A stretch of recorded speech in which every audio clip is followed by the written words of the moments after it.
chegou um caso assim que eu quero abrir com ele, que eu consegui investigar, eu consegui entrevistar a pessoa e consegui entrevistar o obsessor que estava com ela na época. Eu quero afirmar que essas duas pessoas já estão no mundo espiritual.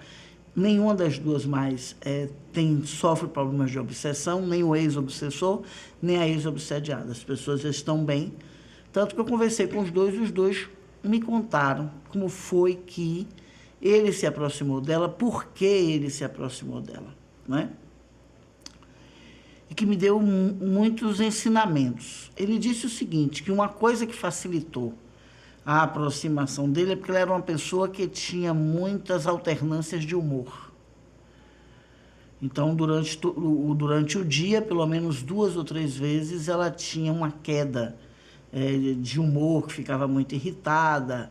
E quando a gente fica assim, muito irritado, há uma grande possibilidade da gente estar liberando energias muito densas, né?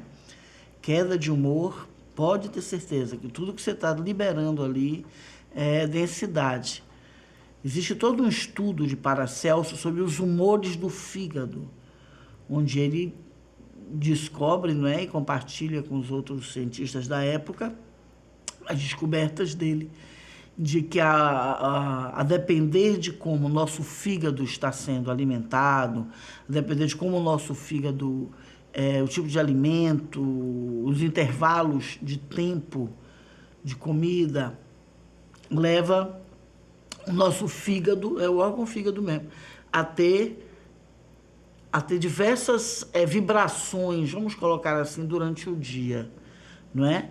E tudo isso aí tem a ver com o intestino, tem a ver com toda a fermentação de comida, né, no corpo, e é um momento onde todos nós estamos visceralmente mais densos. Em pessoas que têm queda de humor, tem cotidianamente esse problema. Então, se você aí tem problemas de humores, por exemplo, fique atento com o seu fígado, né? Já fica aí uma informação.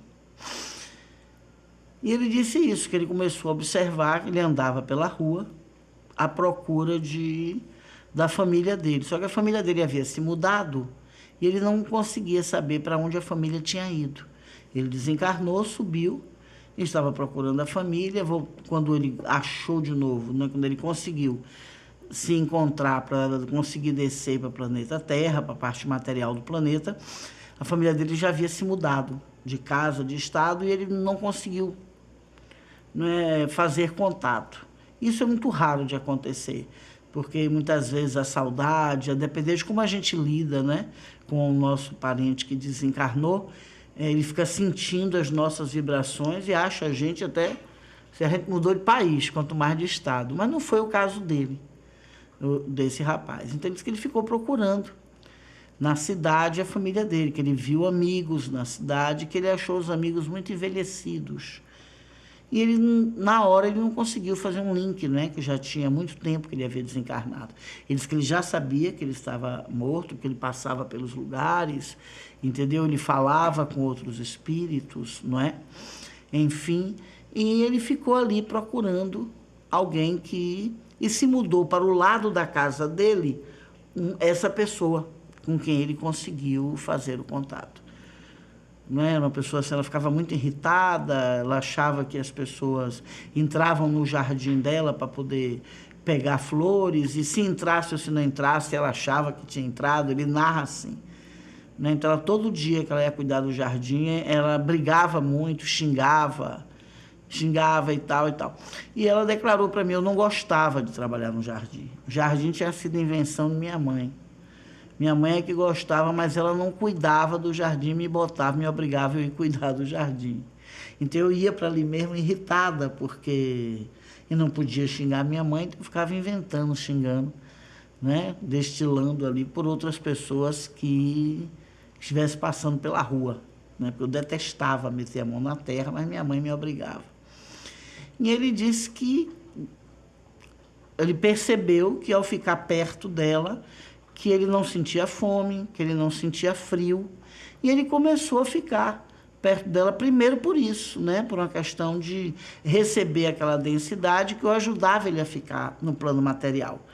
Ele conta que quando ele não tinha essa densidade, que normalmente o corpo dele planava e ele estava lá no umbral de novo, esperando uma forma de acumular densidade, acumular para conseguir descer.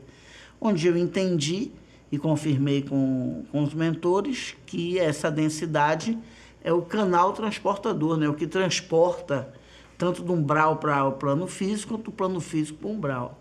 A falta de densidade faz com que eles vão para o umbral e a densidade permite que eles desçam, e se tem um ambiente denso aqui embaixo, onde eles ficam. Então ele começou a ficar ali. Um dia ele entrou na casa dela, não é? E ele começou a ficar ali, primeiro por essa questão apenas das confusões que ela fazia, e depois porque ele se apaixonou por ela. Se apaixonou, queria ficar com ela de todo jeito, e já que ele não estava vivo, né? Já que ele não estava encarnado, ela precisava morrer. E quando ela soltava do corpo, ele me contou que ficava falando para ela: olha, se você morrer, você vai ser livre. Não é? E ela, meia zonza, assim, sem entender nem que estava em desmembramento, e ela contando para mim isso, né? Lu, eu ficava assim, não sabia, eu não tinha conhecimento de desmembramento, então eu ficava meio tonta: quem é aquele homem que está aqui na minha casa, quem é? Eu ficava assim, tentando identificar quem era ele, quem não era. E ele me conta, e nesse momento eu utilizava para fazer uma lobotomia mesmo, eu queria que ela se matasse.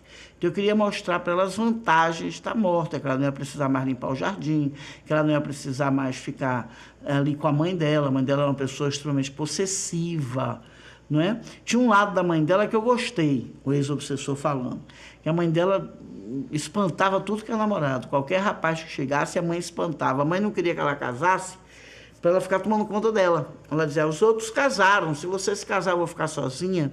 Então ele disse que ele já ganhou uma simpatia pela mãe também, porque ele era apaixonado por ela. Se aparecia ali um pretendente, ele ficava irritadíssimo, né, com a aproximação dos pretendentes. E a permanência dele junto dela começou a levar ela a sentir vontade de beber, que ela não bebia. Ela não bebia, começou a beber. Um irmão denunciou. Falei: ela não tinha isso, por que ela está bebendo agora? O irmão passou e viu ela num bar bebendo, né? Isso foi em torno do ano 1940, 40 e pouco, que não era comum mulher entrar em bar para beber. E o irmão ficou sabendo na região de que ela estava fazendo isso, comprando bebida, bebendo escondido. E ele resolveu levar no médico. O médico achou que ela estava com, como se chamava naquela época, né? A doença da tristeza, a doença da nostalgia, que seria o que se chamou de depressão. Que ela estava assim, que ela precisava mudar de ares para ver se ela melhorava, ir para outros lugares, mas a mãe não consentiu de jeito nenhum, né? E ficou ali. Realmente, ele acabou apressando esse contato, acabou acelerando o desencarne dela, né? Acelerou bastante, porque ela foi entrando cada vez mais nessa coisa com a bebida e foi minando a saúde, parando de comer, e ela acaba desencarnando mesmo por suicídio inconsciente, né? Desse tipo de coisa que ela estava fazendo. Uma pessoa que está doente, que está vendo que não está bem, está entrando nessa, né? E quando ela saiu do corpo, viu ele ali do lado. Ele falou para ele mesmo, de notícia: ela, você está morta. Ela tomou o maior choque, né? Tomou o maior choque. O mentor dela estava do lado, que eu perguntei: mas seu mentor não estava do lado? Ela disse: estava, mas na mesma hora eu fiz uma simbiose com ele, com o ex-obsessor. Eu não queria conversar com o mentor. Eu achei que ele era confiei mais nele. Alguma coisa me prendia a ele, né? E ali primeiro eu tomei um choque, eu não quis ouvir ninguém, eu saí correndo, gritando que eu estava morta, como é que eu estava morta, e eu me via morta ali, né? E foi uma situação assim extremamente dramática. E andamos nós dois juntos como obsessores. Fiquei muito tempo ali obsediando minha mãe, culpando minha mãe por tudo que aconteceu, né? E ficou eu e ele, porque ele ficava junto de mim o tempo todo. Ele se apaixonou por mim, mas eu não me apaixonei por ele. Eu era um poço de ódio, e eu me tornei é obsessora de minha mãe. Eu fiquei assim olhando, né? Eu disse, o que você sentiu? Qual foi a primeira coisa que você identificou que você já tinha conseguido obsediar essa senhora? Eu perguntei a ele. Fiz, quando ela começou a beber. E aí eu perguntei a ela, eu disse, e você? Qual foi a primeira coisa que você percebeu que você já estava conseguindo obsediar a sua mãe? Quando ela tomou raiva de jardim. Na hora que ela começou a abandonar o jardim, eu disse, eu estou conseguindo me vingar, porque ela me obrigava tanto a ficar nesse jardim, né? E daí eu fui conversar com os mentores sobre esse caso primeiro. E eles me trouxeram isso, que uma coisa que a pessoa tem que ficar bem atenta é mudança de hábitos, principalmente mudança de hábitos radicais. Entendeu? De começar a fumar de repente. A pessoa nunca teve atração por nenhum tipo de fumo, não é? Nunca se sentiu atraída, via aquilo ali, nunca se sentiu atraída, e de repente começou a querer fumar. A mesma coisa com bebida. A pessoa não gosta de beber, não bebe, e de repente começa a beber, de repente começa a beber muito, e vai para esse tipo de bebida que realmente leva a ficar bêbado mais rápido, né? A ficar, enfim. É um outro ponto que a pessoa tem que também prestar atenção. Entendeu? E mudança de hábito. Mudança de hábito é, assim, a primeira coisa que aparece.